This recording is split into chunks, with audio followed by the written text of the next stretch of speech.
Puis là, encore là, on fait l'hypothèse que l'intensité de match puis la charge de travail serait associée à une meilleure performance, mais on ne le sait pas non plus. Temps d'arrêt, le podcast sur l'art et la science du coaching, animé par Coach Frank, présenté par Très Bon Point. Bienvenue à Temps d'arrêt. Épisode 70. Intégration de la science du sport, gestion de la charge de travail, technologie, biais scientifiques et Ligue américaine de hockey avec Jonathan Tremblay, PhD. Mesdames, messieurs, si vous voulez une conversation nuancée où est-ce qu'on parle de l'art et la science du coaching, vous êtes au bon endroit parce que la conversation d'aujourd'hui va être particulièrement intéressante pour les entraîneurs qui cherchent à intégrer les sciences du sport de façon optimale à leur équipe. Puis quand je parle de sciences du sport, je parle des données, je parle de la physiologie, je parle de la charge de travail, je parle des technologies. Où est-ce qu'on ne va pas nécessairement en profondeur dans chacun des sujets, mais on s'assure de bien couvrir les bases de chacun de ces sujets-là et de comme tous les intégrer ensemble. Mais avant de vous parler un petit peu plus de qui est Jonathan, ce professeur tout étoile de l'Université de Montréal, je veux prendre le temps de dire bienvenue aux nouveaux auditeurs de Temps d'arrêt et sachez que à l'intérieur de Temps d'arrêt, j'interviewe des experts d'un sujet qui touche de près ou de loin le coaching afin de vous aider à réussir davantage dans votre travail. Pour les fidèles auditeurs de Temps d'arrêt, merci. Et je vous invite à laisser une petite review de 5 étoiles si vous gagnez à écouter nos invités. Ça aide beaucoup pour la pérennité de Temps d'arrêt. Ceci étant dit, qui est Jonathan Tremblay? Bien, Jonathan Tremblay est professeur à l'École de kinésiologie et des sciences de l'activité physique de l'Université de Montréal depuis 2009. Ses travaux de recherche abordent plusieurs volets de la performance sportive, allant du métabolisme énergétique et la nutrition sportive aux réponses à l'exercice excentrique, le suivi de l'entraînement, l'encadrement et le développement de l'athlète. Au cours des années, son expertise en préparation physique et en physiologie appliquée de l'exercice l'a amené à travailler à titre de consultant scientifique avec plusieurs groupes sportifs de haut niveau, dont Tennis Canada, le Canadien de Montréal et plusieurs autres. Il a assumé la direction scientifique du Centre national multisport Montréal de 2010 à 2012 pour ensuite effectuer la transition vers l'Institut national du sport du Québec. Il a quitté ses fonctions de directeur scientifique en 2014 pour se consacrer davantage à ses travaux de recherche tout en conservant certaines activités de consultation auprès de groupes sportifs de haut niveau. Et quand je vous parle de l'importance d'avoir des perspectives pré-académiques où est-ce qu'on combine la science et la pratique, eh bien, c'est définitivement le cas avec Jonathan. Puis pour moi, c'est une des raisons pour laquelle sa perspective elle est très valable et elle va être définitivement intéressante pour la plupart d'entre vous. Parce que, justement, au début de la conversation, on parle de l'intégration des sciences et un peu plus du background là, de Jonathan. On enchaîne ensuite avec une petite tangente sur les biais là, quand on fait de la recherche ou de l'analyse de données. Ensuite de ça, vers le milieu de la conversation, on s'attend vraiment à un article qu'il a écrit en collaboration avec Pierre Allard, Simon Desguire et un certain monsieur Martinez qui parle de la charge de travail au hockey dans la Ligue américaine, particulièrement avec le Rocket de Laval. Et vers la fin, on parle de l'importance de l'analyse et de la communication des données quand on travaille dans les sciences du sport, qu'on soit un entraîneur ou bien qu'on soit un spécialiste. Et donc, je pense que ça va être riche pour chacun d'entre vous. Merci encore d'être avec moi dans l'aventure Temps d'arrêt. Et là-dessus, je vous dis tout le monde, bon podcast. Jonathan, bienvenue à Temps d'arrêt. Merci Frank. C'est un plaisir d'être ici avec toi aujourd'hui puis de pouvoir discuter de science un peu, science du sport. Ouais, ben le plaisir est pour moi, puis merci à toi. Je sais que le semestre universitaire bat son plein, ça demande beaucoup de flexibilité là, avec le jonglement des restrictions et tout ça. Puis il y a une collection personnelle là, qu'il a fallu que je travaille pour justement t'avoir avec nous aujourd'hui, puis je suis bien content. Où est-ce que j'ai eu la chance d'assister à une de tes présentations en 2017, dans le temps là, que j'étais un entraîneur avec l'équipe de football universitaire là-bas, donc à l'Université d'Ottawa. Et puis, tu étais venu parler un peu de modulation de la charge d'entraînement parce que c'était à l'époque un aspect qu'on pourrait dire négligé là, par bien les personnes qui sont en charge dans le monde du sport. Puis justement, j'aimerais ça peut-être que pour lancer le bal un petit peu, là, qu'est-ce qui a évolué depuis 2017, là, depuis les 5 à 6 dernières années, justement dans le monde là, de la gestion de la charge de travail, la gestion de la charge d'entraînement, puis le suivi des équipes sportives? Je pense, il y a beaucoup de choses qui ont évolué, hein, comme tu peux l'imaginer. Je pense qu'une des choses qui a évolué, en fait, c'est bon, la technologie qui est de plus en plus petite, miniaturisée, intelligente, qui permet de quantifier un paquet d'informations sur l'athlète. Puis la technologie aussi qui est derrière, qui permet de marier les informations, si tu veux, qui viennent ou aligner les informations qui viennent du joueur sur le terrain avec des informations qui sont d'ordre contextuel. Tu sais, fait que des informations qui seraient liées à la performance, mais des informations aussi qui sont liées juste à la période de l'année, à l'information par rapport au joueur dans son contexte autour des adversaires, par exemple, ou dans le contexte compétitif, l'information par rapport au joueur, par rapport à son contexte historique, son historique de blessure, historique de perception d'effort, donc, il y a plein d'informations qui peuvent être mariées comme ça. Et là, c'est dans l'analyse et dans l'interprétation que ça devient riche et intéressant, et puis complexe à la fois, par contre. Puis qu'est-ce que tu veux dire quand tu dis que ça devient riche et intéressant? Parce que là, donc, l'analyse, il y a plusieurs choses à prendre en considération. Mais à un moment donné, des fois aussi, là, puis je Ouais, pose la question, puis c'est un peu général, mais j'entends déjà des entraîneurs me dire en même temps, comme par où on commence dans tout ça. Parce que là, justement, tu as l'historique, tu as le exact. contexte, tu sais, exemple, si on te parle de tes travaux de hockey, tu as l'accélération, tu as le fait qu'ils vont glisser, puis ces choses-là, comme par où on commence quand on veut analyser tout ça, puis l'intégrer justement à notre équipe? Ouais, c'est un peu le rasoir de Cam, là, tu sais, c'est-à-dire que plus tu as d'informations, plus c'est du bruit aussi, tu sais, donc plus tu peux avoir de distraction par les informations. Donc, c'est vraiment, vraiment important d'aller identifier d'abord, c'est quoi les questions qu'on a dans le suivi de la charge d'entraînement? Qu'est-ce qui peut nous intéresser dans le suivi de l'athlète? Puis après, essayer d'aller mettre des mesures en place qui vont nous permettre de répondre à ces questions-là. Souvent, je pense que, de mon expérience, l'erreur qui est souvent faite, c'est de dire ah, j'ai entendu parler d'un nouveau gadget qui permet de suivre la charge d'entraînement. On va l'utiliser avec nos athlètes, puis après ça, on va voir ce qui sort de ça, puis on va essayer de comprendre ce que, tu sais, la charge de nos athlètes dans le temps. Mais quand on fait ça, des fois, l'erreur, c'est qu'on n'avait pas une question nécessairement au préalable pour dire est-ce qu'on avait le bon outil qui nous permettait de bien mesurer ce qu'on cherchait à mesurer? Est-ce qu'on comprend bien l'erreur de mesure qui est associée à l'outil qu'on utilise? Est-ce qu'on est capable de bien interpréter les changements dans le temps ou les différences entre les joueurs, les différences entre un même joueur dans le temps? Donc, je pense que c'est bien important de mettre en place la stratégie au préalable, réfléchir un peu d'avance, le plus possible en fait, pour par la suite être capable d'ajuster puis de faire des interprétations qui sont justes en fait, et qui sont alignées avec les objectifs qu'on avait en place au départ. Puis des mesures qui vont avoir un impact aussi sur ce que tu veux. Puis le lien que je veux dire avec ça, c'est quand tu parles de se poser des questions importantes ou de définir la question qu'on veut se poser, ben en bout de ligne, pour moi, ça va en lien avec le processus de recherche scientifique. Où est-ce que, avant de décider la méthode qu'on va prendre pour collecter les données, il faut se poser la question, c'est quoi la question qu'on va vouloir répondre? Tu sais, c'est la base d'un doctorat, c'est la base d'une maîtrise, c'est la base de n'importe quelle étude.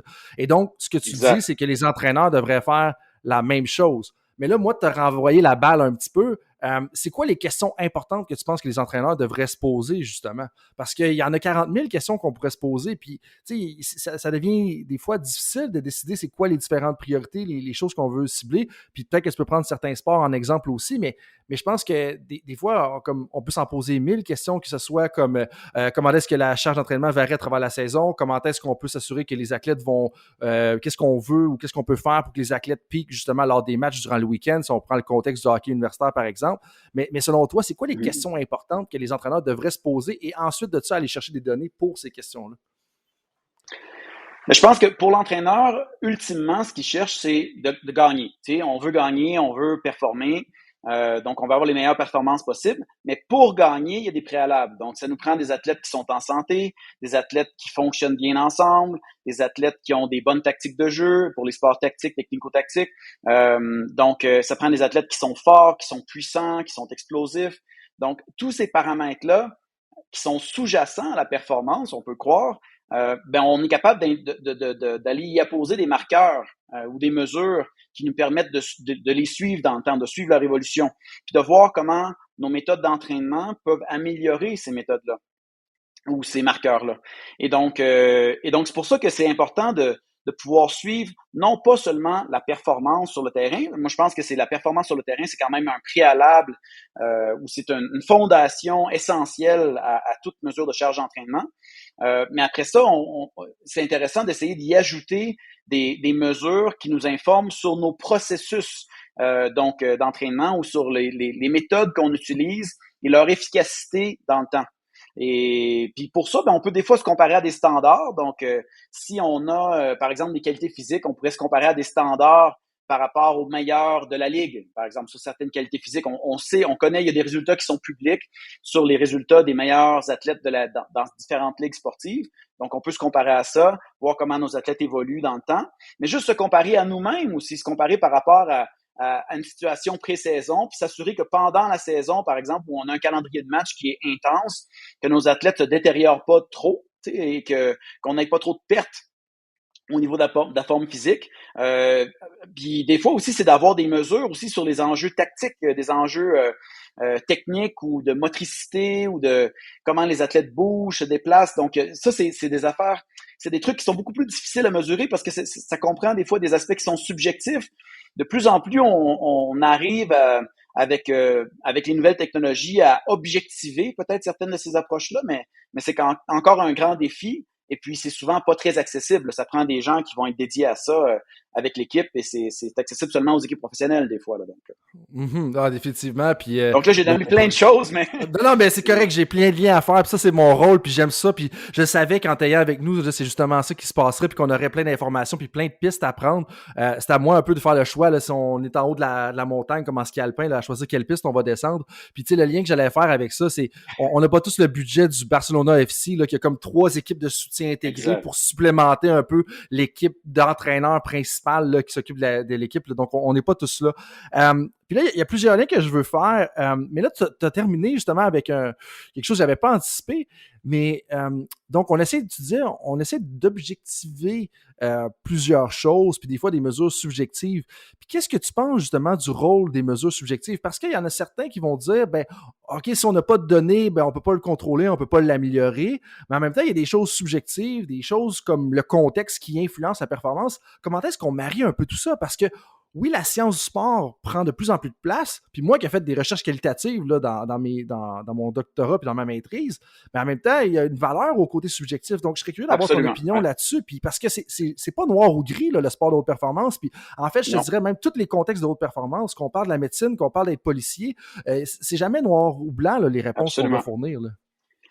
Mais quand je parle d'objectivation, par exemple, moi, je suis pas un chercheur qui utilise beaucoup les méthodes qualitatives, mais bon, j'ai travaillé moi un petit peu aussi en sciences des données, puis j'ai travaillé un peu avec des données textuelles, puis c'est intéressant, mais avec les données textuelles, maintenant, on est capable d'objectiver les données textuelles en attribuant, par exemple, un score, sur, par exemple, la force d'un mot qui est utilisé dans un texte. Fait que, par exemple, il y a des auteurs aux États-Unis qui ont fait de la recherche puis qui ont essayé de prédire un peu le niveau de fatigue des joueurs simplement à partir de journaux, de publications dans les journaux publics. Là, fait que les journaux populaires, Washington Post et autres, des chroniques sportives. Puis juste en analysant les chroniques sportives puis le ton qui était utilisé là-dedans, on était capable de prédire les performances des joueurs un petit peu à l'avance.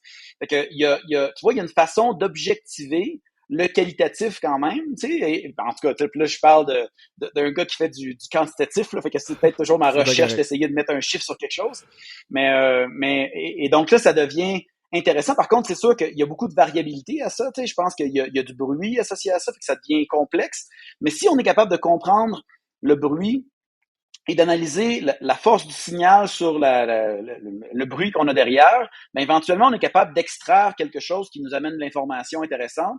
Et puis, je pense qu'il ne faut pas mettre de côté du tout les informations qualitatives, sont super riches, mais il faut essayer de les marier avec le quantitatif, puis c'est là qu'il y a le défi. Là.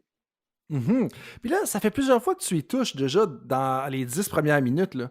Qu'est-ce que tu veux dire par bruit? Je comprends ce que tu veux dire, mais pourquoi je te pose la question? C'est que je pense que c'est un concept qui est très sous-estimé ou qui est peut-être mal compris ou incompris dans la société en général. Puis là, je pourrais te faire des tangentes avec le pari sportif puis des choses là, puis des fois, il y a des gens qui vont dire « Ah, moi, j'ai l'avantage parce que je suis capable d'intégrer plus de données que quiconque à travers le monde dans ma prédiction de comment les matchs vont se dérouler. » Comme, bien entendu, je suis conscient un petit peu des angles morts de tout ça, mais j'aimerais t'entendre là-dessus sur c'est quoi le bruit, puis c'est quoi peut-être le désavantage ou l'avantage de prendre beaucoup de points de collecte de données. Ben, le bruit, tu sais, en fait, c'est plus tu as de données, plus tu as de possibilités d'avoir de bruit. Donc, plus tu as de... C'est dur d'avoir, même en recherche, tu sais, nous, ce qu'on essaie de faire, quand on fait de la recherche puis qu'on essaye de contrôler pour certaines variables, tu sais, je sais pas, moi, je fais de la recherche en physiologie de l'exercice, par exemple, puis on contrôle la diète des participants, on contrôle le moment de la journée où ils viennent, on contrôle le sexe, on contrôle, tu sais, plein d'éléments qu'on va essayer de contrôler pour essayer de limiter le bruit, justement, sur les variables dépendantes qu'on cherche à mesurer. Fait que ça, c'est, tu sais, le bruit, il y en a partout. Puis quand on regarde les performances, puis particulièrement dans les sports d'équipe ou les sports collectifs, où les athlètes doivent interagir entre eux, ils doivent interagir dans une saison de compétition qui est intercalée avec des vacances, avec des congés, avec la famille, avec toutes sortes d'affaires, avec la météo qui change, avec des déplacements sur des différents sites de compétition. Ben, il y a beaucoup de bruit associé à ça, tu sais. Des changements de joueurs, changements d'entraîneurs. Donc, ça contribue à beaucoup de bruit. Et puis, même si on essaye de considérer tout ce bruit-là, puis qu'on ajoute ça dans un gros lot de données, des fois, on fait juste ajouter du bruit, puis ça ne nous permet pas de bien comprendre, en fait, ce qui se passe derrière. Fait que je pense que, en fait, on peut jamais annuler complètement le bruit. L'idée, c'est d'essayer de le limiter le plus possible ou d'en être conscient, puis ensuite d'avoir un modèle de réflexion qui est derrière, qui est basé sur l'expertise, sur la connaissance qu'on a déjà, et puis après ça, à mesure qu'on accumule des données, d'essayer de valider ce modèle-là ou de le confirmer pour ensuite essayer de l'utiliser sur le terrain puis d'essayer d'aider à la prise de décision, en fait, des entraîneurs ou de l'athlète même. Puis c'est vraiment intéressant parce que, tu sais, quand tu disais qu'il y avait beaucoup d'interférences, de confusion par rapport aux résultats obtenus en fonction de ce qui a causé ces résultats-là, moi, ça me fait penser à la situation du Canadien de Montréal dans les semaines après, justement, le match des étoiles. Pourquoi je dis ça? C'est qu'on a la venue d'un nouvel entraîneur-chef, le nouvel entraîneur-chef arrive, là, on a peut-être quelques défaites en partant, ensuite de ça, on enchaîne 5, 6 victoires consécutives. Mais ce que les gens ne parlent pas sur la place publique, c'est que c'est aussi une équipe qui a eu une semaine de congé. Donc oui, il y a plusieurs équipes qui ont eu d'autres semaines de congé, 3, 4 jours, 5, 6 jours, mais le fait qu'on a un nouvel entraîneur-chef et en même temps une semaine de congé, qu'est-ce que ça nous dit? Et puis tu sais, il y a peut-être des implications à considérer au niveau de la charge de travail, ou est-ce que peut-être que c'était une équipe qui était plus fatiguée que les autres, puis le fait d'avoir une semaine de congé, ça les aide à piquer. Et là, de dire qu'il y a plein de choses qui interfèrent avec le résultat obtenu. Puis pourquoi moi je trouve que c'est particulièrement intéressant que tu viennes de mentionner ça, c'est que ça fait un lien avec leur commentaire précédent quand tu disais processus performance. Puis je vais amener ça aussi au concept de psychologie sportive quand on parle d'établir des objectifs. On dit processus performance résultat. Mais c'est pas à cause qu'on a une victoire qu'on a nécessairement la performance qu'on voulait avoir. En bout de ligne, nous, ce qu'on veut faire, puis selon ce que tu disais tout à l'heure, c'est on veut suivre la performance, mais en bout de ligne, on veut contrôler le processus. Mais des fois, on contrôle le processus, mais il y a des choses qui vont venir interférer puis créer de la confusion un peu dans tout ça. Je vais te référer à, en fait, quand j'étais un jeune scientifique du sport, un commentaire que je recevais souvent de mes gestionnaires ou des gens qui étaient au-dessus de moi ou des directeurs haute performance avec les équipes avec qui je travaillais, me disaient, essaye dans tes recommandations d'avoir plus de certitude. Parce que moi, j'arrivais toujours avec une recommandation scientifique en disant, ben, voici la recommandation que je vous donne qui laisse supposer qu'on devrait avoir le plus de probabilité de succès. Mais ça veut pas dire que c'est absolu. Là. Ça veut pas dire qu'on est sûr de gagner avec ça. Ça veut pas dire qu'on est sûr que ça va fonctionner. Il y a plein d'éléments qu'on n'est pas certain, mais il y a des chances que ça puisse aider. Tu sais. Puis ça va peut-être avoir un gain de 2-3%, d'autres fois ça va peut-être avoir un gain de 5%, puis des fois un gain de peut-être 1%, tu sais, ou d'un dixième de pourcent. Mais je me faisais souvent dire, ben, il faut que tu sois plus certain dans tes trucs parce que les entraîneurs, ils veulent pas entendre des ça dépend. Tu sais, ils voulaient, en fait, c'est ça le commentaire que j'avais souvent. On veut pas entendre ça dépend de non, ça va améliorer la performance. Puis je pense qu'il faut faire attention, faut essayer comme scientifique de pas tomber dans ce panneau-là, d'essayer de dire, parce que quand on devient quelqu'un qui donne des certitudes, on devient un gourou, je pense. Et c'est là que c'est un problème en science. Je pense qu'il faut au contraire faire de l'éducation et dire aux gens que ça dépend toujours de quelque chose. Nos résultats ou nos probabilités ou nos recommandations dépendent toujours d'un paquet d'autres éléments et qu'on est mieux de nommer en toute transparence et que il faut être conscient de ce bruit-là. Là. Je te donne un exemple, mais il y a une certaine époque, on mesurait, puis là, c'est un sujet qui peut être controversé en ce moment, là, mais l'entraîneur de l'équipe nationale de nage synchronisé au Canada nous demandait de mesurer le poids des athlètes. Hein. C'est passé dans les médias il y a pas tellement longtemps. Puis c'était quelque chose qui était assez controversé parce que bon, on savait que c'était pas nécessairement une méthode qui était recommandée de mesurer le poids de manière aussi systématique. Mais l'idée que moi j'avais eue, c'était de dire, ben, on va utiliser la mesure du poids pour faire de l'éducation, pour montrer aux athlètes que c'est normal d'avoir des variations de poids. Qu'il faut pas toujours s'attendre à avoir un poids qui est stable et qui fluctue pas, qui va toujours être à la baisse parce qu'on essaie d'avoir des interventions qui font baisser le poids, mais que le poids, ben, il monte quand même un petit peu, il baisse après. Donc, l'idée, je pense qu'il faut éduquer davantage sur la notion de variabilité de la mesure, qui est normale. Hein? On a de la variabilité dans toute forme de mesure. Puis après ça, d'essayer de comprendre justement, ben, c'est quoi ce bruit-là, puis c'est quoi le signal qu'on a derrière qui nous indique vraiment l'information qu'on cherche à interpréter ou qu'on cherche à utiliser pour prendre nos décisions. Fait que je pense que c'est ça. Je sais pas si j'ai répondu à ta question, mais Ben, il n'y avait pas de question. J'avais juste fait un préambule, puis j'étais curieux d'avoir un peu ton avis là-dessus. Puis je trouve ça intéressant quand tu dis ça dépend, parce que pour moi, ça revient justement à être un bon scientifique. Et puis, tu sais, quand on est un bon scientifique, on va comprendre que justement, il y a plein de nuances, il y a plein de biais qui vont interférer avec ce qui se passe. Tu sais. Puis là, tu as dit, ben, tes dirigeants à l'époque te disaient, ah, c'est les entraîneurs qui veulent des certitudes. Puis moi, je vais me permettre de faire l'avocat du diable pour les entraîneurs du moins.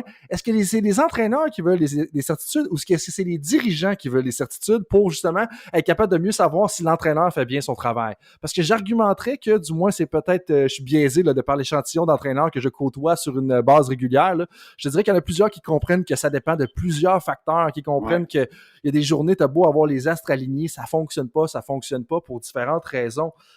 Puis justement, là, en étant sur le processus scientifique, puis tout ça, je pense qu'un des éléments que tu amenais tout à l'heure, quand tu parlais des auteurs qui avaient étudié le fait qu'on pouvait estimer le niveau de fatigue de l'équipe ou l'anticiper en fonction de ce qui était dans les textes écrits journalistiques, là, si j'ai bien compris, ben pour moi, ça réfère à l'importance de la triangulation jusqu'à un certain point. Ça peut être d'avoir différentes méthodes pour collecter des données, mais dans ce cas-là, c'est que tu as les journalistes qui ont une perspective sur l'équipe, tu as les entraîneurs qui ont une perspective sur l'équipe, tu as les dirigeants peut-être. Ben, des fois, si on a plusieurs perspectives, ça devient plus riche, puis on a peut-être plus de chances d'être proche de la réalité. Puis où est-ce qu'on se crée des défis, selon moi, dans la collecte de données, puis j'aimerais savoir ton avis là-dessus, c'est quand on a justement juste un point de collecte de données. Donc. Absolument.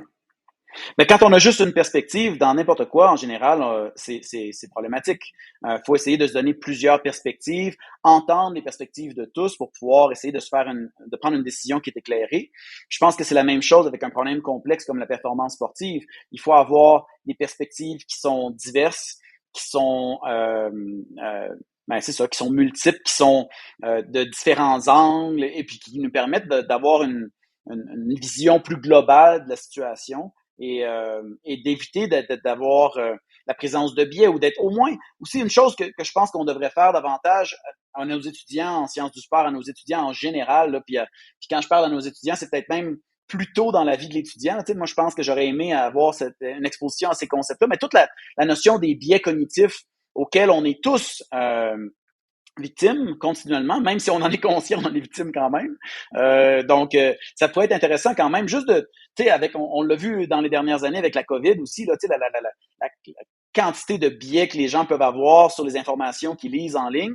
Donc, je pense que au moins d'être conscient sur ces biais-là, ben ça nous laisse, ça mène à être plus critique en fait sur notre prise de décision, puis sur la lecture qu'on fait de l'information qui est dans le milieu sportif ou ailleurs, là, tu sais, donc.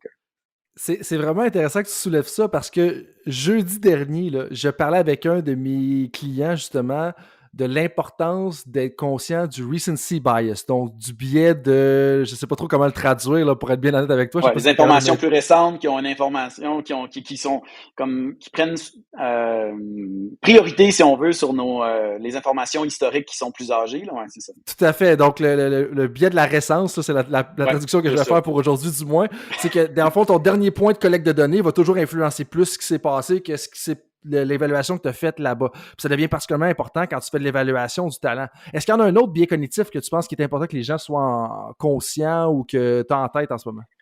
Mais je pense qu'un des biais les plus communs qu'on entend dans le monde en général, c'est le biais de confirmation. C'est-à-dire qu'on va toujours sais, on a toujours une idée ou une supposition. On pense que, par exemple, nos athlètes, ils performent pas pour une certaine raison. Puis là, on va chercher des informations, on va prendre des données, puis on va essayer d'aller valider ou de confirmer cette information-là, ce biais-là. Mais peut-être qu'au départ, on n'a pas raison. Peut-être que si, par exemple, on pense que nos athlètes, ils performent pas parce qu'ils sont trop fatigués. Puis là, on prend des données, puis là, on essaye d'aller trouver une raison qui nous permettrait de montrer que nos athlètes sont fatigués. Mais si on regardait nos données autrement, avec différentes perspectives, finalement, peut-être qu'on verrait que finalement, c'est pas la fatigue qui est un problème, qu'il y a d'autres éléments, qu'il y a des blessures des historiques de blessures qui étaient présentes. Peut-être que, comme tu le dis, tu sais, il pourrait avoir un nouveau joueur qui est rentré dans l'équipe ou, tu sais, t'as même pas dit ça, mais j'ai pensé à autre chose entre-temps. Mais il pourrait avoir un nouveau joueur qui est rentré dans l'équipe ou un nouvel entraîneur qui est arrivé et qui a eu une influence sur la dynamique de l'équipe. Donc, il y a tellement de choses qui peuvent entrer en ligne de compte. Il faut faire attention justement à ces biais de confirmation-là. Quand on lit de l'information, ben, on cherche souvent à confirmer des choses qu'on pense déjà. Mhm. Donc, retenons ces deux biais-là. Je pense que c'est important d'en être conscient. Puis le biais de confirmation, tu sais, ça fait tellement partie de la culture jusqu'à un certain point aussi que c'est inévitable jusqu'à un certain point de toujours vouloir aller confirmer sa perspective ou son opinion sur quelque chose. Mais il faut combattre ça. Puis ça va faire qu'on va avoir une perspective un peu plus éclairée, là, justement, si on est capable de combattre le biais de confirmation. Mais là, tu me parlais un petit peu de la charge de travail d'une équipe. Puis justement, dans vos travaux récents, vous avez conduit une étude, ou du moins vous avez publié un article super intéressant avec Pierre Allard, M. Martinez, M. Deguire, et donc tu es le dernier auteur dans cet article-là. Vous parlez de je vais dire en anglais, le In-Season Session Training Load Relative to Match Load in Professional Ice Hockey. Ça a été publié dans le Journal of Strength Conditioning Research. Super intéressant. Vous avez suivi une équipe de la Ligue américaine de hockey pendant une saison complète, donc 50 joueurs au total. Je veux qu'on plonge un petit peu plus là-dedans. Comment est-ce que vous en êtes venu justement à étudier la charge de travail durant une saison de la Ligue américaine? Qu'est-ce qui vous a amené à ça, de vouloir faire ça, puis pourquoi c'était important de le faire? Ben, à l'époque, il y avait donc Pierre Allard qui était directeur de la performance avec le Canadien de Montréal. Puis Pierre, c'était un de mes anciens étudiants au baccalauréat. Fait que, tu sais, on avait toujours gardé une certaine relation, même avant qu'il débute son travail avec le Canadien de Montréal. Puis à un certain moment donné, Pierre, il me relançait toujours. Il voulait poursuivre ses études, il voulait continuer à la maîtrise. Fait que on a discuté d'un projet de maîtrise potentiel. Puis je lui avais dit, ben moi, en fait, je consultais un peu avec lui des fois sur les différentes interventions qu'il faisait avec le Canadien de Montréal. Puis une chose que moi je voyais venir dans d'autres milieux sportifs, dans le rugby, dans le soccer, c'est que je voyais que justement qu'il y avait un suivi de la charge d'entraînement. Puis je voyais que c'était pas trop effectué au hockey à ce moment-là. Donc là, on parle de 7-8 ans peut-être. Là. Et puis, je savais qu'il y avait des outils qui nous permettaient de faire ça quand même. Et donc, on avait exploré différentes options pour voir si c'était possible de faire un suivi de la charge d'entraînement au hockey. À la même époque, il y avait la compagnie Catapult, qui est une compagnie qui fait des accéléromètres, qui est australienne, puis qui est commercialisée un peu partout dans le monde, qui venait de sortir. En fait, il n'était même pas officiellement disponible, mais il y avait des nouvelles mesures qui avaient été développées, qui étaient spécialement développées pour le hockey, qui étaient des mesures de charge d'entraînement sur glace, qui avaient été développées avec l'apprentissage automatique, justement, là, avec des méthodes d'intelligence artificielle, pour détecter les coups de patin des joueurs et puis détecter aussi quand les joueurs sont sur la glace versus hors glace. Et puis là, on s'était dit, ben peut-être qu'on devrait essayer c'est sûr que l'idée, c'était de faire le suivi avec le Canadien de Montréal, mais le Canadien de Montréal, c'est assez complexe. On peut pas nécessairement publier aussi des données que le Canadien de Montréal. Il y a des enjeux de propriété intellectuelle puis de confidentialité. Donc, on s'est dit, ben, on va expérimenter avec les joueurs du Rocket de Laval, qui était le club école du Canadien de Montréal. Et avec le Rocket de Laval, on avait plus de flexibilité pour essayer d'avoir plus d'informations, aller chercher des informations aussi sur les blessures. Donc, il y a beaucoup plus de données que ce qui est présenté dans cet article-là qui ont été colligées. Puis, je pense que tu as parlé récemment justement à une de mes étudiantes au doctorat, j'ai oublié son nom en ce moment. Amélie, excuse-moi. Amélie Apinis-Deshaies. J'allais dire Émilie, mais je savais que c'était Amélie. Donc, Amélie, qui elle a travaillé surtout sur le sommeil, puis elle a analysé les données du sommeil des athlètes du Rocket aussi. Puis on a d'autres données aussi. Là. Simon, entre autres, a analysé d'autres données qu'on va peut-être essayer de sortir éventuellement. Mais donc, l'idée, c'était d'essayer de suivre la charge d'entraînement des joueurs pendant la saison, puis de d'un point de vue purement descriptif, juste de voir comment elle variait, comment elle varie pendant la saison d'un joueur à l'autre selon les positions. Fait que l'étude qu'on a publiée, c'était vraiment une première étude. C'était vraiment purement descriptif de voir justement c'est quoi la différence entre ta charge d'entraînement dans les matchs versus à l'entraînement. Selon les positions des joueurs, comment elle varie pendant l'année. Donc, un peu ces grandes questions-là qui n'avaient jamais été explorées au hockey jusqu'à maintenant. Donc, c'est là que c'est vraiment intéressant ce que tu dis là parce que quand on regarde un peu ce qui se passe au soccer, moi j'ai toujours pour mon dire que le soccer c'est un des sports les plus avancés dans la méthodologie d'entraînement, dans le suivi de la charge de travail, juste par l'aspect de compétitivité vu que c'est tellement omniprésent. Là je te vois un petit peu aussi de la tête, est-ce que c'est parce que tu n'es pas d'accord avec ça? Puis si tu n'es pas d'accord, peut-être que je suis dans le champ aussi, je serais intéressé d'avoir ton opinion là-dessus. ben, je pense que dans les sports qui sont assez avancés, oui, le soccer, je pense qu'il est pas mal, vraiment bien. Je pense que le basket aussi aux États-Unis, la NBA, là, vraiment ont permis de faire beaucoup d'avancées en sciences des données. Entre autres, ils l'utilisent beaucoup, puis il y a beaucoup de choses très intéressantes qui sortent du basket.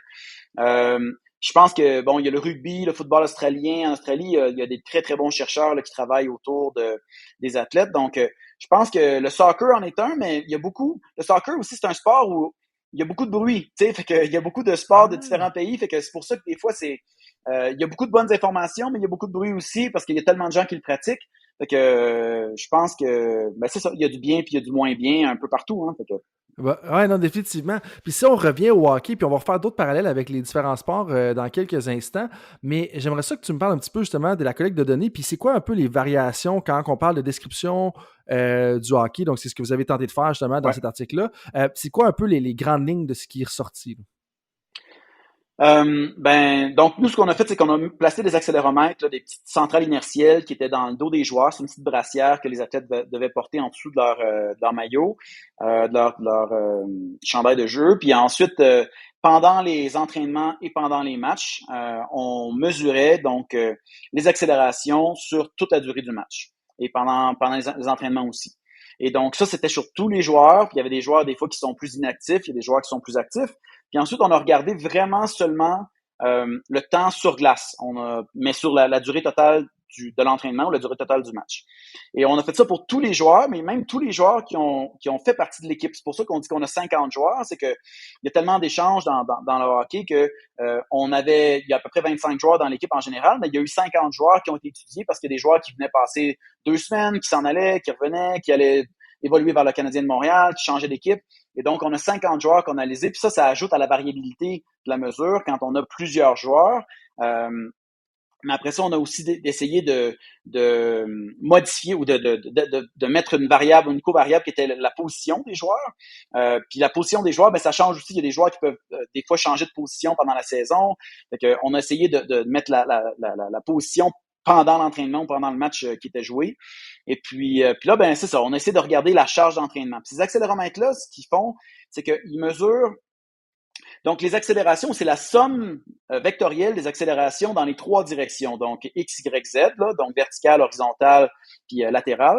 Et puis, donc, la somme des accélérations, mais sur glace. Et comment qu'on fait pour déterminer quand c'est sur glace? Ben là, il y a un algorithme là, d'apprentissage automatique qui est derrière ça, qui permet de détecter quand les accélérations sont supérieures à 0,3 mètres par seconde au carré et qui répondent à un paquet en fait, c'est un arbre décisionnel là, qui a permis de décider quand est-ce que l'athlète était sur glace et quand est-ce que l'athlète faisait des coups de patin ou pas. Parce qu'on sait un des problèmes qu'on a au hockey par rapport au soccer ou tous les sports de terrain, c'est qu'il y a une grande partie du jeu où les athlètes, même s'ils ont des grandes vitesses, ben des fois ils font rien parce qu'ils font simplement glisser sur la glace. Et donc, on veut pouvoir déterminer quand les athlètes font du travail. Et donc, ça, c'est un enjeu qu'on avait qui était de vraiment essayer d'isoler le travail du repos, finalement, ou des périodes qui sont inactives. Et donc, on a analysé ça sur tous les joueurs pendant toute la saison. Puis, on a fait des moyennes par position. Donc, il y avait quand même une certaine variabilité entre les joueurs. Et on a fait des moyennes par période pour les matchs. Et on a regardé aussi pendant toute la saison des moyennes par semaine, par exemple, sur toute la saison pour voir si ça évoluait un peu la charge dans le temps. Puis l'autre la dernière chose qu'on a fait, c'est que on a aussi analysé justement la moyenne sur la semaine pour essayer de voir le jour de match, comment la charge se comparait au jour qui précède le match. Parce qu'on sait que dans la majorité des sports, on a tendance à faire ce qu'on appelle un affûtage, là, à réduire un petit peu la charge d'entraînement à l'approche du match. Fait qu'on voulait voir si c'était quelque chose qui était observable aussi au hockey. Puis dans la majorité des sports, c'est drôle, des fois, quand tu parles à des gens qui sont dans la saison, ils oublient s'ils sont lundi, mardi, mercredi ou jeudi. Tout ce qu'ils savent, c'est que moi, je suis game day -3, game day -2, game day -1, parce que ma vie est organisée en fonction de ce que je fais le vendredi du match, donc le jour avant. Puis ça, c'est toujours un petit peu drôle là-dedans. Justement, là, on va explorer certains des résultats parce que je veux entendre un peu plus ton avis là-dessus. On veut pas, on a juste 7 pages pour avoir un peu ce que vous en pensez. Une des affaires qui ressort, puis qui, moi, elle pique ma curiosité beaucoup là, par rapport à la gestion d'une équipe de hockey, c'est le résultat où est-ce que la première période, là, c'est le même que je l'ai traduit en français, là, mais la première période semble avoir une charge de travail plus élevée, où les joueurs semblent travailler plus fort, justement, durant la première période comparativement à la deuxième et la troisième.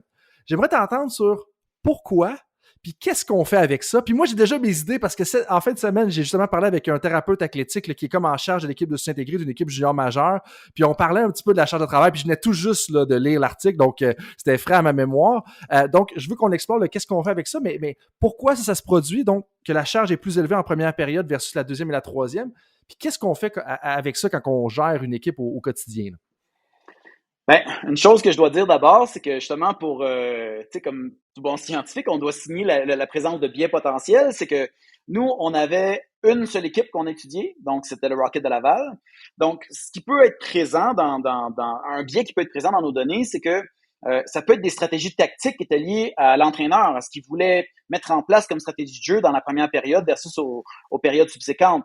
Donc, ça, on le sait pas, hein, parce qu'on n'a pas analysé les stratégies tactiques là, de jeu là, qui étaient dicté par l'entraîneur. Mais donc, c'est peut-être pas donc représentatif de tout ce qu'on pourrait voir dans la Ligue nationale ou dans la Ligue américaine des autres équipes. Donc, c'est représentatif seulement de l'équipe qu'on a observée. Puis de l'année aussi qu'on a observée. Parce que, ça, c'était la moyenne sur une saison, mais on ne sait pas si une autre saison pourrait être différente, par exemple. Mais ce qu'on peut croire quand même, c'est qu'il peut avoir une volonté des joueurs de donner une intensité plus élevée en début de match parce qu'ils sont plus frais, ils sont plus disposés et qu'il y a une certaine fatigue qui s'installe par la suite et qu'il y ait plus de difficulté à maintenir cette intensité de jeu-là et cette capacité à faire du travail-là jusqu'à la fin du match. Donc ça, c'est quand même quelque chose qui, logiquement, devrait pouvoir s'expliquer un petit peu, là, dans le sens qu'on s'attend à ce que les joueurs se fatiguent un peu pendant le match puis performent moins à la fin du match. Et donc ça pourrait peut-être expliquer un petit peu pourquoi on a tant une intensité qui est un peu plus faible à la fin de la troisième période que aussi même une charge de travail qui est un petit peu plus faible aussi en troisième période versus les deux premières périodes. Ben, donc, il y a un aspect de conditionnement. Puis là, moi, d'aller, OK, donc, on respecte le biais de sélection ou le biais, justement, de l'échantillon que vous avez utilisé. Mais mettons qu'on essaie de travailler avec ça. Moi, je me pose la question, qu'est-ce qu'on fait comme entraîneur ou est-ce que ça veut dire qu'on devrait augmenter le conditionnement de nos athlètes pour qu'ils soient capables de répéter tout ça? Ça veut-tu dire en même temps qu'on équilibre plus le temps de chacune des lignes en première période pour garder un avantage par la suite? Ou est-ce qu'on essaie de... Parce que là, si on assume ou on extrapole, là, puis je sais que c'est peut-être pas très scientifique, ou c'est scientifique jusqu'à un certain point là, d'extrapoler ça, mais je me dis, il y a un enjeu au niveau de l'entraîneur parce que, OK, oui, c'est une question de c'est ce qui se passe, mais là, si on veut prendre un avantage en tant que tel, ça veut-tu dire qu'il faudrait diminuer ce que nos athlètes font pour justement aller chercher un avantage plus significatif par la suite? Fait que je sais pas, je serais curieux d'avoir ton avis là-dessus, puis je sais que tu es moins dans le coaching au day-to-day, mais qu'est-ce que tu vois, toi, là-dedans, toi qui as regardé vraiment les données, là? Ben, je pense que c'est difficile à interpréter parce que, tu vois, nous, on a regardé les données justement d'une équipe. Mais si on fait l'hypothèse que les autres équipes de la Ligue américaine ont le même phénomène, donc ont une même diminution de la charge et de l'intensité pendant leur match, on peut vouloir croire que ce qu'on veut finalement, c'est que notre diminution soit moins grande que celle des autres équipes. Donc, on veut pas vouloir atténuer complètement, on veut pas annuler cette diminution-là, on veut juste qu'elle soit moins grande. Puis là, encore là, on fait l'hypothèse que l'intensité de match puis la charge de travail serait associée à une meilleure performance. Mais on ne sait pas non plus. Tu sais, peut-être qu'il y a du bruit dans le jeu, puis finalement, on n'est pas très efficace dans le jeu, puis ça donne pas grand-chose.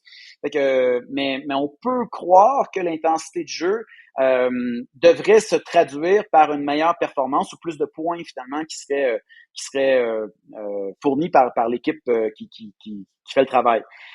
Donc là, il y a ce biais-là. cette information-là qui est intéressante. Puis, tu as mentionné un autre truc au départ aussi, puis je me rappelle plus, excuse-moi. Ben, Tu est-ce me qu'on rappelles devrait équilibrer les différents trios? Puis parce que, en fond, ce que je me dis, souvent, il y a Ouais, des entraîneurs qui veulent absolument prendre l'avantage en début de match. Donc, ils vont mettre leur première ligne puis leur deuxième ligne sur la glace ou leur première paire de défenseurs. Mais le problème souvent qui arrive avec ça, puis des fois, je pense que certains entraîneurs de hockey sont peut-être pas conscients de ça, puis en tout respect.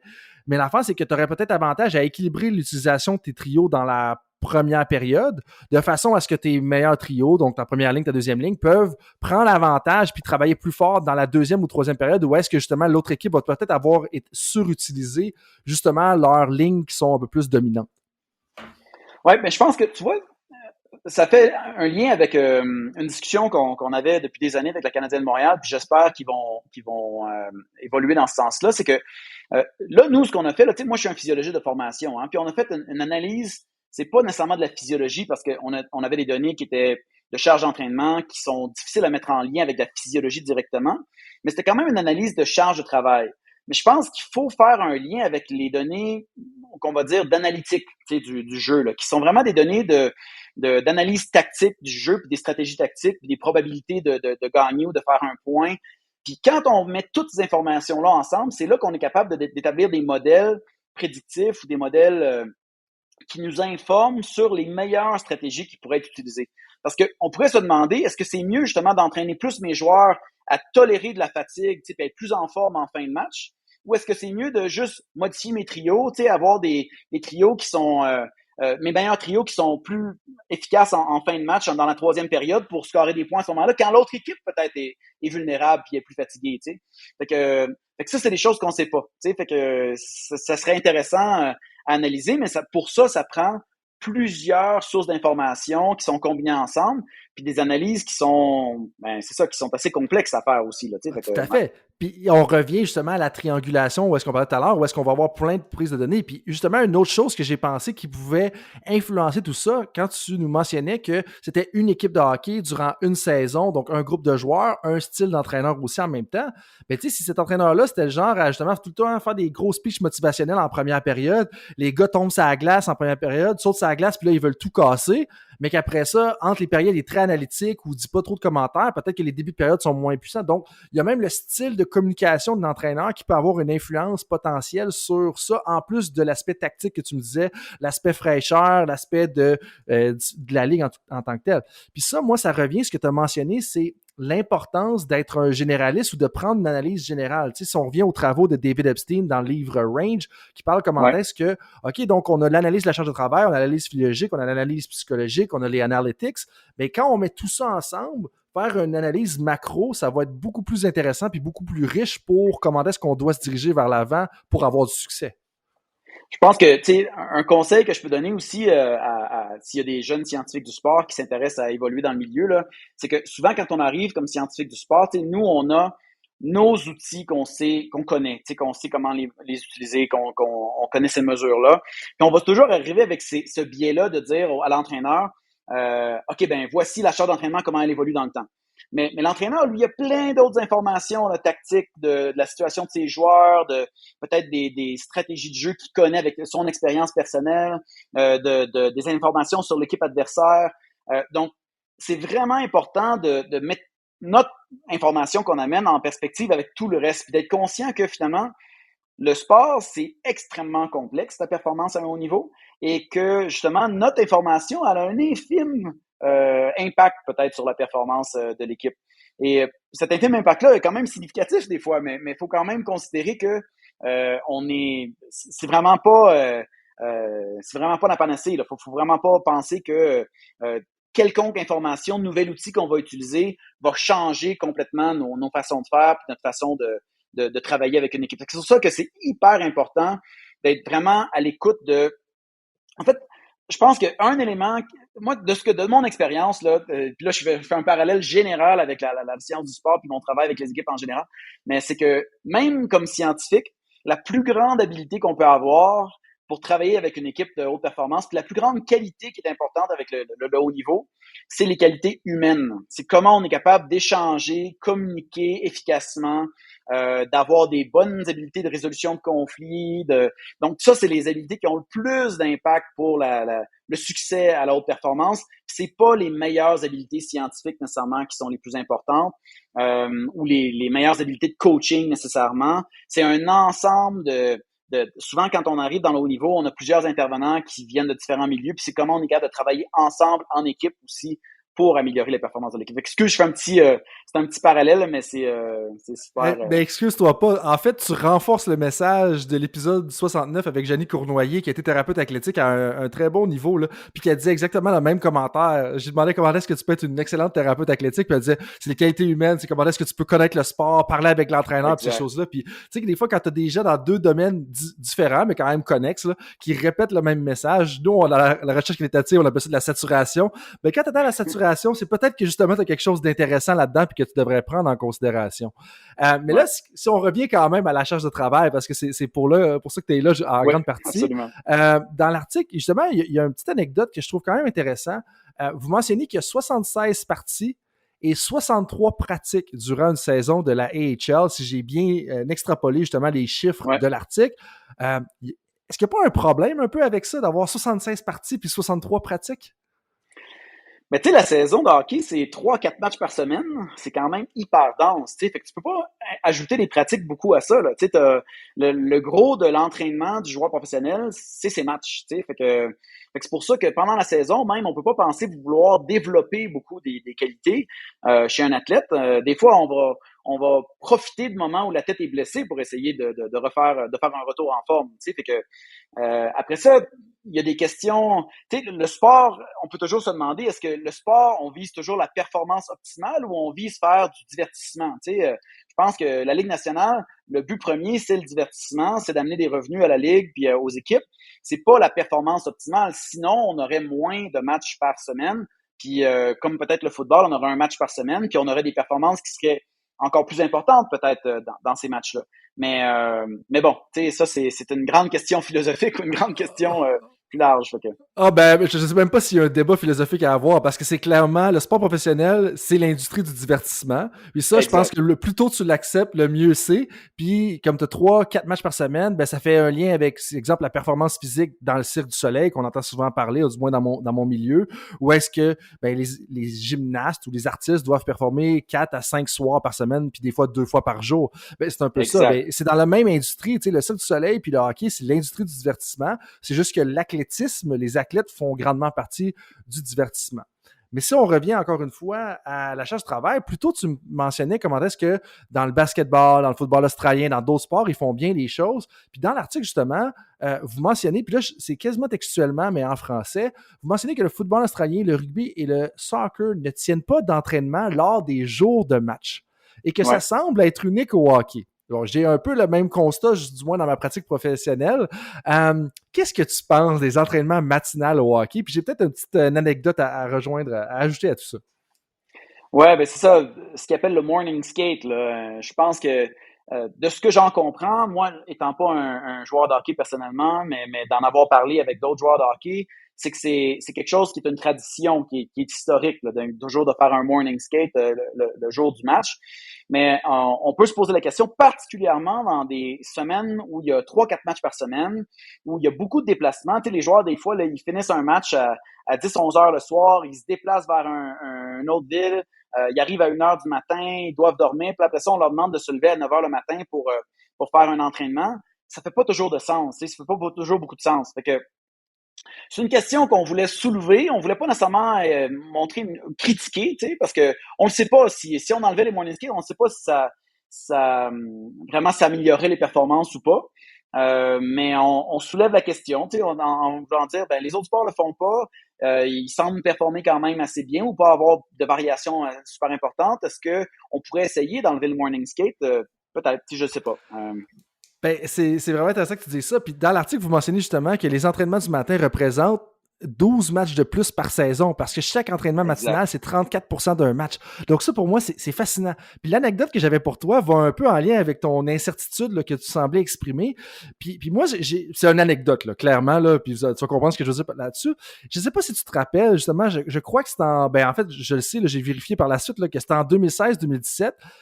La série de victoires de John Tortorella avec Columbus dans la Ligue nationale de hockey. Ils sont partis sur une série de victoires, là, puis ils ont failli fracasser le record. Ils ont eu 16 victoires consécutives, je dirais, en temps réglementaire.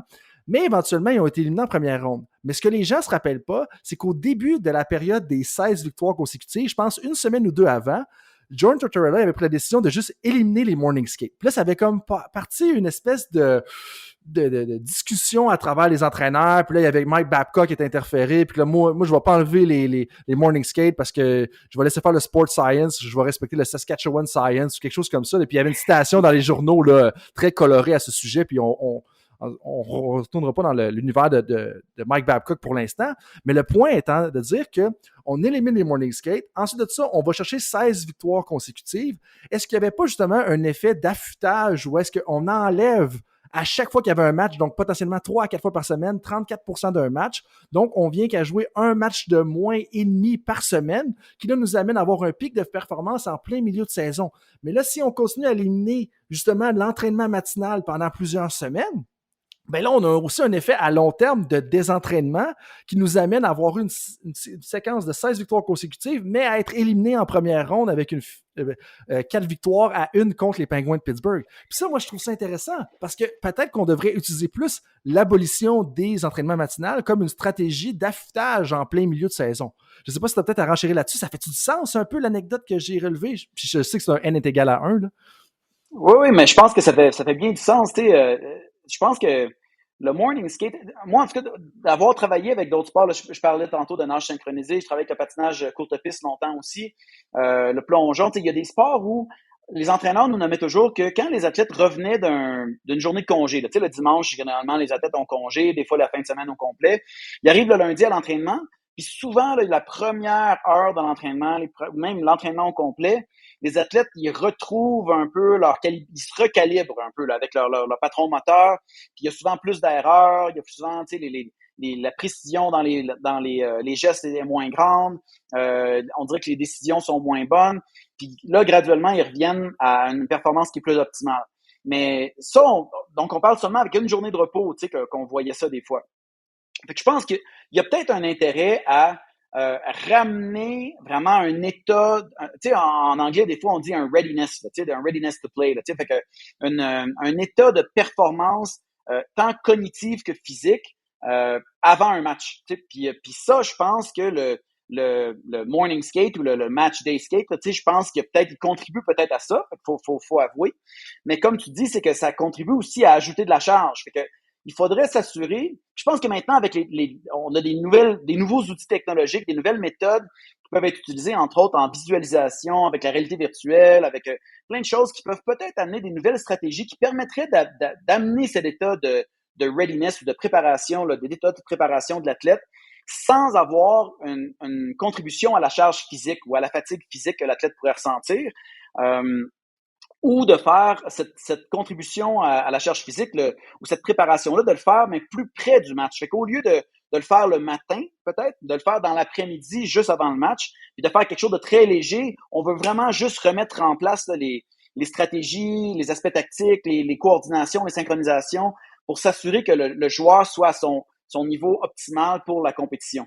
Fait que je pense que, mais dans l'ensemble, comme ce que tu disais est parfaitement pertinent, si on voulait essayer de réduire pendant la saison la charge d'entraînement, puis d'avoir davantage de... Puis on fait allusion un peu à ce concept-là, c'est que au hockey, il semble pas y avoir beaucoup de périodisation de l'entraînement, puis faut reconnaître que ce serait difficile d'en faire aussi parce que l'entraînement est tellement simplement juste des compétitions, une grosse charge de compétition, mais si on voulait avoir davantage de variation dans la charge, on pourrait justement utiliser le morning skate pour essayer de réduire la charge dans certaines semaines, augmenter les variations, et ça pourrait peut-être contribuer à obtenir des sommets ou des pics de performance qui seraient plus élevés à des moments qui seraient sélectionnés ou opportuns dans la saison. Fait que, mais tout ça, c'est des hypothèses, on ne sait pas, fait qu'il faudrait l'essayer, fait que Il y a peut-être des équipes qui expérimentent déjà avec ça, puis on ne le sait pas, mais c'est des bonnes questions. Oui, puis on va le faire justement, puis je pense que ça fait partie, il faut expérimenter, il faut l'essayer pour voir des différentes choses, puis en lien avec le fait d'expérimenter, j'aime mieux le terme expérimenter versus essayer. Essayer, c'est comme si tu faisais de l'essai-erreur. Expérimenter, c'est Ouais. tu as une opinion plausible, là, si on veut se référer à Maxime Trampe là, dans son document sur les opinions scientifiques. On a une opinion plausible, on l'essaye, on va voir comment ça fonctionne, après ça, on revient. Puis justement, dans l'article, vous mentionnez, vas-y. J'allais juste dire que expérimenter aussi, si on utilise le terme expérimenter versus essayer, expérimenter, on peut peut-être dire ou suggérer que ça fait on a des données derrière ça. Fait qu'on mesure quelque chose, tu sais, parce que si on essaye quelque chose puis on mesure rien, ben finalement on saura pas qu'est-ce qui a contribué à la performance. Mais si on a des mesures en place qui nous permettent de mesurer l'impact d'une intervention quelconque, ben là on est peut-être capable de davantage conclure que l'intervention a eu un impact ou pas sur la performance. Et pour ajouter à ça, donc tu dis on expérimente, ça veut dire qu'on a des données. Et si on a des données pour essayer de voir si notre expérimentation a bien fonctionné, probablement qu'on est moins victime du biais de confirmation, comme tu mentionnais tout à l'heure. Donc ça devient très important. Et là, moi, j'allais ajouter justement que dans l'article, vous mentionnez que la charge de travail reste généralement constante à travers la saison. Puis ça, pour moi, c'était justement super intéressant parce que c'est une absence de résultats, c'est une absence de différence significative qui veut en dire long parce que techniquement, si on veut justement essayer de créer un affûtage, un sommet de performance, on devrait avoir un changement de la charge de travail à travers la saison et on devrait l'observer, mais peut-être qu'en même temps, les étendues étaient trop longs, donc parce qu'on regardait principalement par mois ou par semaine, là, à moins que je ne m'abuse. Ouais. On a essayé en fait plusieurs analyses. Hein. On a présenté, je pense, par mois, mais on a fait par semaine. On a essayé toutes sortes de choses. On a essayé par journée, par cycle de 4 jours, parce qu'on semble, tu sais, les périodes de match c'est autour de 4 jours, 3-4 jours. Fait que, finalement, on voyait pas grand-chose. Tu sais, ça changeait pas grand-chose d'analyser de différentes façons. Fait que je pense que de la manière qu'on l'a présenté, c'était juste d'essayer de montrer que finalement, il n'y a pas de variation trop dans le temps. Mais cette absence de variation-là, ça semble dire que finalement, les entraîneurs, ils font toujours des entraînements qui sont plus ou moins de la même intensité, difficulté, tu sais, d'une séance à l'autre, ou à peu près, tu sais. Mais est-ce que d'introduire plus de variations, ça voudrait peut-être dire aussi qu'il y aurait des périodes où l'athlète performerait moins bien, puis il y aurait des périodes où l'athlète performerait mieux. Fait que là, on a une performance moyenne tout le temps. Tu sais, fait que c'est pas évident de savoir si ça serait mieux d'introduire davantage de variations. Tu sais. Fait que pour ça, il faudrait l'essayer, puis il faudrait aussi mesurer l'impact que ça peut avoir sur la performance, puis sur un échantillon qui est assez large aussi pour pouvoir conclure que ça a un impact réel. Puis encore une fois, tu disais d'avoir une performance moyenne à travers la saison. Il faudrait se poser la question, est-ce que c'est la meilleure façon d'obtenir le meilleur résultat au classement ou est-ce qu'on serait mieux d'avoir 2 pics de performance ou est-ce qu'on va engranger les points? Puis c'est peut-être pas le cas parce qu'en même temps, si on va avoir une performance moyenne, on va dire assez élevée ou le plus élevé possible, peut-être que c'est là qu'on va justement avoir le plus de points au classement parce qu'on va être capable d'aller chercher chacun des points qui va être disponible quand une équipe qu'on affronte en fait va être en contre-performance. C'est assez difficile. Tu vois, moi je pense aussi... quand je regarde le hockey par rapport à d'autres sports, le hockey, c'est un sport qui est assez chaotique, tu sais, sur le jeu. Là, tu sais, par exemple, t'as une équipe comme le Canadien de Montréal l'année dernière qui s'est rendue dans les séries éliminatoires, tu sais, en semi-finale, puis après ça, qui a une contre-performance complète, un début de saison atroce, tu sais, des plus atroces de la Ligue. Fait que, tu sais, tu peux penser qu'une équipe qui aurait fini dans les demi-finales de la Ligue nationale, ben, pourrait être prétendue comme étant une équipe pas si mal, tu sais, contre qui tu peux performer. Fait que tu pourrais te dire à l'avance, OK, ben contre les équipes qui ont une meilleure chance de se rendre dans les séries éliminatoires, on peut essayer de prédisposer nos joueurs à une meilleure performance pour essayer d'avoir plus de probabilité de gagner, tu sais. Mais vu qu'au hockey, ben ça peut vraiment pas dire grand-chose de s'être rendu loin la saison d'avant, ben est-ce que ça servira à quelque chose de faire ça? Ben je sais pas, tu sais, peut-être pas. Fait que... Ben ouais, puis ça, t'as tout à fait raison. Puis il y a même une étude à l'époque que j'avais lue dans le temps que j'étais le début de ma maîtrise, c'était comme en 2012-2013, qui disait que t'as pas le classement réel de la Ligue nationale de hockey avant d'être au 72e match. Dans le sens que t'es encore dans la marge d'erreur à l'intérieur du 72e match. Donc c'est quand même intéressant quand tu penses à ça, toute la variabilité qu'il va avoir dans les performances. Ouais. Avant de rentrer dans la phase de conclusion, parce que ça fait déjà presque 60 minutes qu'on discute ensemble, je veux avoir ton avis. parce que toi, tu as joué le rôle de data scientist avec Métis, tu as été le Sports Science Lead avec Synchro Canada à l'époque, tu as eu aussi des implications à l'Institut national du sport. Des fois, on a un directeur scientifique dans certaines organisations, puis je le sens que certains dirigeants ne savent pas trop comment positionner cette personne-là pour en extraire le maximum de valeur. Là. Puis ça fait très transactionnel comme façon, mais ce que je veux dire, c'est maximiser son potentiel et sa contribution à cette personne-là. Toi qui as joué un peu ces différents rôles-là, c'est quoi les tâches et responsabilités idéales d'un directeur, mettons, de la science du sport, un directeur scientifique dans une organisation sportive là, de haute performance? Mon opinion d'un directeur scientifique, en fait, un directeur scientifique, ça doit mettre en place des procédures, des protocoles, des façons de faire, euh, tant pour la mesure que pour la communication régulière des informations, puis la façon de communiquer des informations avec les entraîneurs, avec les partenaires, dans les équipes interdisciplinaires, donc s'assurer aussi d'une collaboration étroite avec les autres disciplines, que ce soit la médecine du sport, la thérapie, la psychologie sportive, la nutrition, la biomécanique, l'analyse. Il faut que toutes ces informations-là puissent être échangées de manière transparente, efficace. Et donc, c'est de mettre en place des stratégies qui favorisent finalement une culture de performance qui permet d'échanger, de communiquer clairement. Et ça, c'est tout un défi. Puis je pense que tu vois, c'est le défi qu'on peut avoir aussi dans différents rôles de gestion, dans n'importe quelle organisation. Quand on cherche à optimiser le fonctionnement de nos équipes, on veut que nos équipes collaborent bien ensemble, aient des rôles et des responsabilités qui soient bien définis, qu'il y ait une contribution qui soit bien entendue de tous. Donc, c'est des choses relativement simples quand même qui peuvent être mises en place, mais qui sont, donc, d'un point de vue théorique, c'est facile à discuter, mais de point de vue pratique, de mettre en place, c'est pas toujours évident.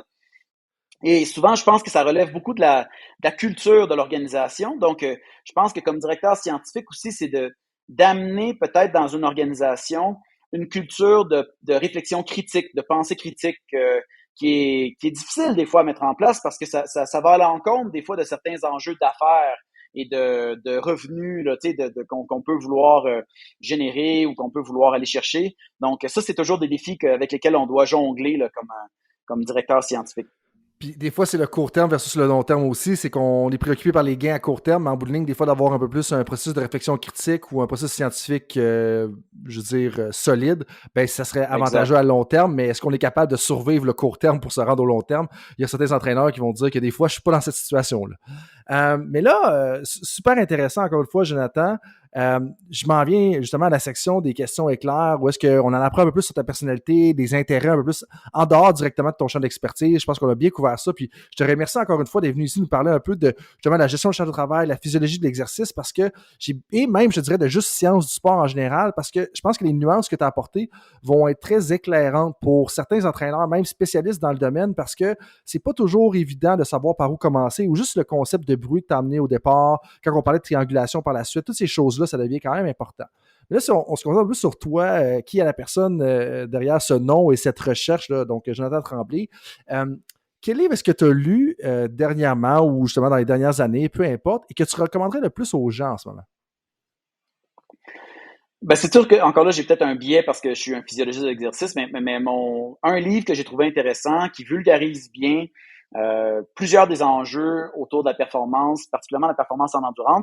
Par contre, c'est le livre Endure de Alex Hutchison, qui est un livre qui a été publié il y a quelques années seulement, et puis qui fait un peu, parce que tu le sais peut-être, mais il y a plein de phénomènes physiologiques qui se produisent pour mettre en place, en fait, la fatigue, tu sais, ou les manifestations de la fatigue. Puis il y a longtemps, on pensait que c'était lié beaucoup à l'acide lactique. Puis on l'entend encore maintenant. Tu sais, j'écoutais les Olympiques récemment, puis on entend encore souvent les commentateurs, il est plein d'acide lactique dans ses jambes en ce moment, fait qu'il n'est pas capable de performer. Puis on sait maintenant que l'acide lactique, en fait, il y en a pratiquement pas, puis que finalement, ça n'a aucune incidence sur la fatigue. Je pense que le livre fait une bonne revue des différentes questions qu'on peut avoir sur la capacité à maintenir ou à soutenir des efforts qui sont épuisants, difficiles, puis pour montrer à quel point c'est complexe, puis que finalement, comme physiologiste, souvent, on pense à nos trucs en physiologie, mais qu'il y a le cerveau qui est impliqué là-dedans, qu'il y a de la nutrition, il y a des aspects mécaniques puis structurels là, qui sont aussi modifiés par un effort qui est prolongé. Fait que tout ça, ça a un impact sur la fatigue puis sur la performance de longue durée. Puis on parle de performance de longue durée, mais un match de hockey, ça peut être aussi vu comme une performance de longue durée parce qu'on répète des efforts à très haute intensité qui sont soutenus puis qu'on veut soutenir à haute intensité. Fait que je pense que ce livre-là présente bien un peu ces différents enjeux-là et ces concepts-là. Ou un match de basketball, un match de rugby, 80 minutes où est-ce que tu dois te défoncer, là, c'est quand même assez impressionnant. En lien maintenant un peu plus vers le futur, qu'est-ce qui va devenir un avantage compétitif dans le monde du sport, selon toi, dans 10 ans? Je pense que c'est une continuité de ce qu'on voit déjà en ce moment, c'est-à-dire que de plus en plus, justement, on a accès à des données. Et donc, un des aspects qui va être complexe, ça va être une capacité à lire toutes ces données-là, à les analyser, à les interpréter et à les communiquer de manière efficace. Et donc ça, je pense que ça va être un enjeu critique de beaucoup d'organisations sportives, mais de beaucoup d'organisations en général dans le futur. Et donc, tu faisais référence un peu plus tôt à quelqu'un qui est passé à ton podcast il y a quelques semaines, qui parlait d'apprentissage automatique ou de machine learning en anglais. Je pense que le machine learning, c'est seulement un des outils qu'on peut utiliser, pour moi en tout cas. Puis donc, analyser les données, on peut utiliser différentes approches statistiques. L'apprentissage automatique, c'est une approche qui peut être utilisée, qui peut être intéressante. Mais je pense que donc, d'être capable de choisir les approches qui sont convenables, qui sont les plus intéressantes pour analyser nos données, va être aussi un grand enjeu qui va être difficile. Puis comment interpréter, parce que l'apprentissage automatique, un des enjeux aussi, c'est comment on interprète le modèle qu'il y a derrière, qui est souvent une boîte noire. Là. Les modèles complexes, c'est une boîte noire derrière, puis on n'est pas capable de comprendre pourquoi le modèle nous recommande une certaine chose ou plus qu'une autre. Fait que ça va être un enjeu d'essayer d'interpréter aussi l'interprétabilité des modèles qui sont utilisés. C'est vraiment intéressant parce que toi qui travailles dans le quantitatif, dans les données pures, si on veut, là, si je peux m'exprimer ici, ça fait plusieurs fois que tu nous recommandes ou tu nous parles de l'importance de la communication, des relations humaines, de ce côté-là, devient particulièrement important, puis ça fait un lien justement avec plusieurs des commentaires qu'on a eu aujourd'hui, fait que c'est super intéressant que tu mentionnes ça. Et dernière question pour terminer sur une note un peu plus pour chercher des référents. Quand tu penses à quelqu'un qui a eu du succès dans le monde du sport, à qui tu penses en premier et pourquoi? Quand tu parles de quelqu'un qui a du succès, c'est un athlète ou... Peu importe. Ben là, le premier athlète, un des athlètes qui a eu une grande influence sur moi, ça a été Michael Jordan dans mon enfance, parce que ça a été un athlète qui était inspirant, puis tu sais, par sa rigueur au travail, puis en tout cas de ce qu'on en sait, puis de ses performances qui ont été dans plusieurs sports aussi. Ça a été assez impactant de voir ça, qui a été capable de performer au baseball, au golf par la suite. Fait que ouais, moi ça a été quelqu'un qui a été assez inspirant pendant mon enfance comme athlète, puis comme moins peut-être un peu comme scientifique, mais quand même qui a eu une influence importante au début. Ben, le bon vieux Michael Jordan, je pense qu'avec The Last Dance, tu as sûrement dû revivre des beaux moments à travers ça, comme plusieurs des gens de ta génération. Ceci étant dit, avant que je mette fin à l'épisode d'aujourd'hui, est-ce que tu aurais un mot de la fin pour les auditeurs ou quelques petites choses à rajouter en lien avec ce qu'on a discuté aujourd'hui? Je pense que, tu sais, pour tous les intervenants dans le monde du sport, ce qu'il faut garder en tête, c'est qu'il faut toujours garder un esprit ouvert, garder un esprit critique sur toutes les informations qui nous arrivent, de quelque source qu'elles viennent. Donc, si moi je présente l'information, puis je suis perçu comme un scientifique, faut pas non plus percevoir que l'information que je donne est absolument meilleure qu'une autre information d'un entraîneur qui a moins de formation scientifique. Les deux informations ont la même valeur. Il faut après ça s'appuyer sur les évidences pour essayer de prendre une conclusion qui est éclairée ou une décision qui est éclairée sur les processus puis ce qu'on met en place. Il faut toujours avoir une approche qui est cordiale, professionnelle, puis bien communiquée. Puis après ça, on va s'assurer le succès pour le futur des organisations dans lesquelles on va travailler. Puis je trouve ça très intéressant parce que ce que j'entends dans ton discours, puis là je vais faire un lien un petit peu quétaine avec ce que j'essaie de faire du moins, c'est qu'il y a une valeur à l'art et la science du coaching en bout de ligne. Puis c'est un peu ce que tu mentionnes, où est-ce que des fois il y a une personne qui a 25 ans d'expérience, elle n'a peut-être pas les données scientifiques, mais si elle a réussi à survivre 25 ans dans un domaine, elle doit faire quelque chose de bien quand même à quelque part et elle doit trouver des choses qui ont de la valeur et dans tout ça. Et donc la complémentarité de ça peut être très forte. Exactement, sauf qu'il faut toujours aussi essayer de penser qu'il y a faut toujours essayer de se challenger ou d'amener quelque chose qui va peut-être nous défier un peu nos connaissances. Puis ça ne veut pas dire qu'on va le mettre en place directement dans nos processus, mais essayer de penser que c'est certain qu'on fait jamais les choses de manière parfaite. On peut toujours améliorer un petit quelque chose. Fait que si on reste ouvert aux différentes approches qui sont disponibles ou qui émergent de la science ou qui émergent du milieu, aussi du terrain des fois, faut rester critique puis justement essayer de voir comment on peut les implémenter graduellement puis voir si elles peuvent avoir un impact sur nos performances. Bien, super, Jonathan. Merci de toutes ces nuances-là, de cette information-là aussi, de ces réflexions-là. Ça a été un plaisir de discuter de tout ça avec toi. Avant de dire bye audience, je vais peut-être te dire un gros merci. Merci d'avoir été avec nous, d'avoir pris du temps dans un semestre universitaire, des fois qui peut être très chargé. Et puis là-dessus, comment est-ce que les auditeurs peuvent te rejoindre? Peut-être par courriel, donc par courriel avec mon courriel à l'Université de Montréal, jonathan.tremblay@montréal.ca, ou par Twitter, même si je suis pas très actif. C'est Joe Tremblay, Jotremblay, c'est mon pseudonyme sur Twitter. Mais c'est pas mal les deux méthodes là, qui sont peut-être les plus simples pour me rejoindre. Parfait. Bon, merci d'avoir partagé ça. Merci d'avoir partagé un peu tes connaissances. Et puis tout le monde, on vous dit merci d'avoir été avec nous et on vous dit à la prochaine pour un autre épisode de Temps d'arrêt. Salut tout le monde, c'est Coach Frank avec un petit rappel pour vous avant que vous partiez pour vos autres projets de la journée, que ce soit une pratique ou un entraînement. Est-ce que vous voudriez recevoir une petite réflexion de ma part par courriel?